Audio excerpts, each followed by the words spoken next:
Assalamualaikum warahmatullahi wabarakatuh. Salam sehat dan salam sejahtera buat kita semuanya. Ruang kolaborasi 2.1 Analisis kasus Pembelajaran berdiferensiasi Kasus SD. Perkenalkan, Ibu Fasil kami yang cantik dan baik hati, yakni Ibu Herta Sialagan SPD MPD, kemudian bapak-bapak pengajar praktik kelas 956 yakni Bapak Suprapto SPD dan Bapak Agus Irawan SPD. Perkenalkan, kami dari kelompok 1. Yang pertama, Ibu Atika Purnamasari SPD. Kedua, Ibu Retno Kusumawardani SPD. Ketiga, Ibu Salimah SPDI. Dan yang keempat, Ibu Yunita SPD. Baik, dari hasil pemaparan diskusi kelompok 1, pertanyaan yang pertama adalah dari skenario pembelajaran yang telah ditelaah, apakah kebutuhan belajar murid yang berusaha dipenuhi oleh guru tersebut pada video skenario kasus SD, yaitu terdapat 3. Yang pertama, tentang kesiapan belajar.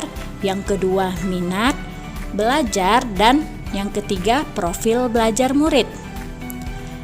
Pertama, kesiapan belajar terlihat pada saat guru menyiapkan berbagai sumber belajar yang akan membantu murid belajar sesuai dengan kebutuhannya dan mengelompokkan murid berdasarkan kemampuan tingkat membaca murid.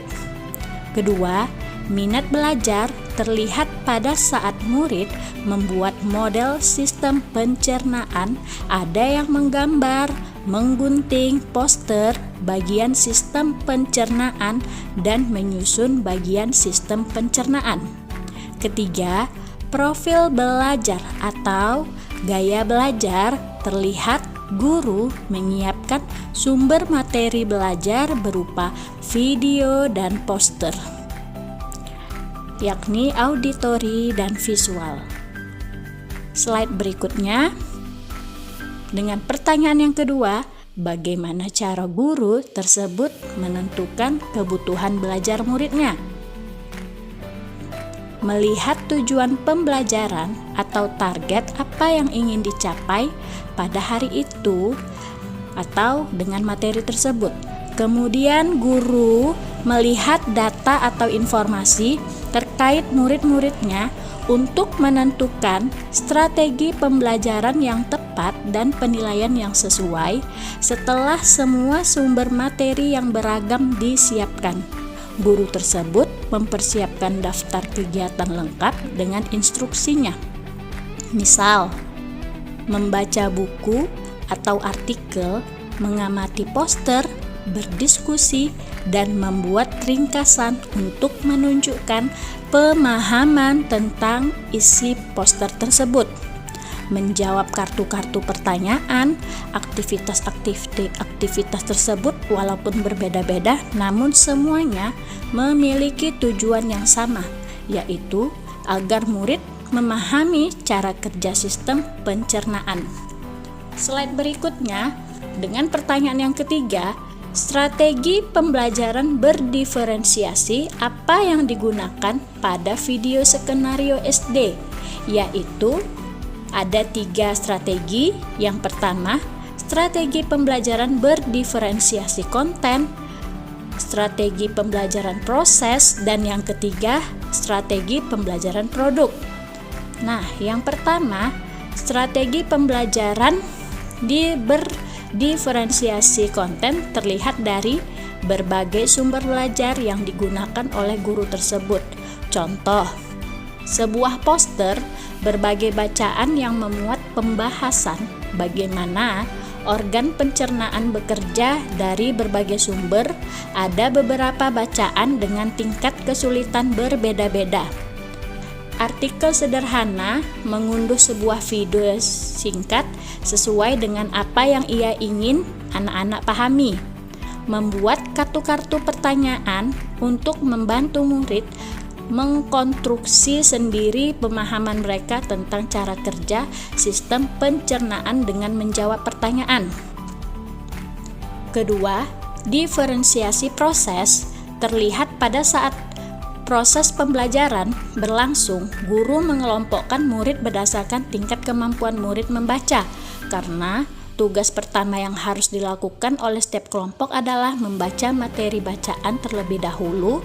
Teks yang dibaca tiap kelompok sesuai dengan kemampuan membaca mereka. Ketiga, diferensiasi produk terlihat murid membuat model yang menunjukkan cara kerja sistem pencernaan manusia secara mandiri sesuai dengan pemahamannya masing-masing. Slide berikutnya dengan pertanyaan yang keempat, bagaimana guru tersebut melakukan penilaian? Nah, jawaban dari kami kelompok 1 ialah guru tersebut melakukan penilaian selama proses pembelajaran dengan cara melakukan observasi dan memantau pemahaman murid-murid. Guru mendatangi tiap kelompok, mengajukan pertanyaan, dan memberi pertanyaan lanjutan kepada murid-murid yang memerlukan bantuan atau perlu diberikan tantangan lebih.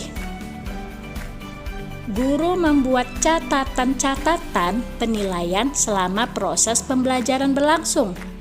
Setiap jawaban murid, pertanyaan murid diperhatikan oleh guru dan dijadikan informasi untuk menyesuaikan tingkat bantuan yang akan diberikan kepada murid atau berdiferensiasi proses.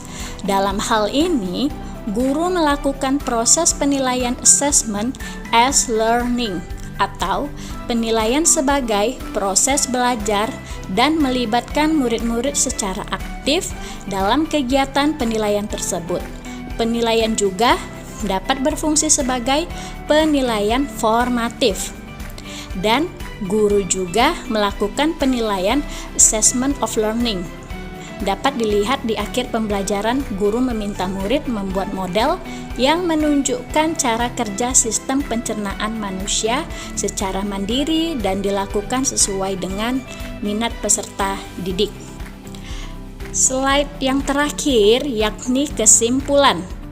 Pada video skenario SD, Pak Kasim telah memenuhi kebutuhan belajar murid, yaitu tentang kesiapan belajar murid atau readiness, profil belajar murid, dan minat, dan dapat disimpulkan Pak Kasim telah melakukan proses pembelajaran berdiferensiasi dengan strategi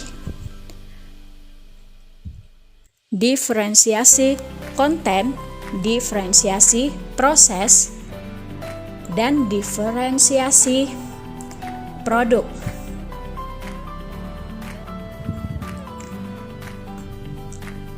Salam guru penggerak, tergerak, bergerak, menggerakkan. Tetap semangat, tetap jaga kesehatan. Terima kasih.